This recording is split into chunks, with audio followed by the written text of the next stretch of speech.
Middle class అంటే ఏంటి? అదృష్టం లేని రిచ్ క్లాసా, లేక గుండె ధైర్యం లేని పువర్ క్లాసా? పైనున్నోడు లైఫ్ స్టైల్ గురించి ఆలోచిస్తాడు, కిందున్నోడు సర్వైవల్ గురించి ఆలోచిస్తాడు. కానీ మనం మాత్రం సమాజం గురించి ఆలోచిస్తాం. మనకి కలలు కనాలంటే భయం, ఆ కళ నిజం కాకపోతే వచ్చే అవమానం అంటే ఇంకా భయం.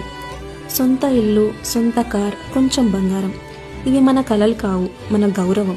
జస్ట్ మన స్టాండర్డ్స్ని కాపాడుకోవడం అంతే. రేట్స్ ఏమో ఆకాశంలో ఉంటాయి, శాలరీస్ ఏమో ఎక్కడో అండర్ గ్రౌండ్లో ఉంటాయి, ఉన్న బంగారం ఏమో బ్యాంక్లో ఉంటుంది. అమ్మ ఊరెళ్తే నువ్వేంటి బూసిగా ఉన్నావు అని ఎవరొకరు అడుగుతారు.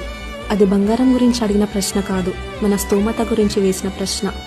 సరే, కొనలేక ఆగిపోతామా? లేదు. ఉన్న శాలరీలో కొత్త స్కీమ్ మొదలు పెడతాం. అబద్ధం చెప్పలేం, నిజం భరించలేం. అదే మన మిడిల్ క్లాస్. డబ్బున్నోడు ఇంకా రిచ్ అవుతాడు, లేనివాడు తలరాతను యాక్సెప్ట్ చేస్తున్నాడు. మనమే అటు కిందికి పోలేక ఇటు పైకి రాలేక మధ్యలో ఉన్న నరకాన్ని డీసెంట్ లైఫ్ అని పేరు పెట్టుకొని బ్రతికేస్తున్నాం.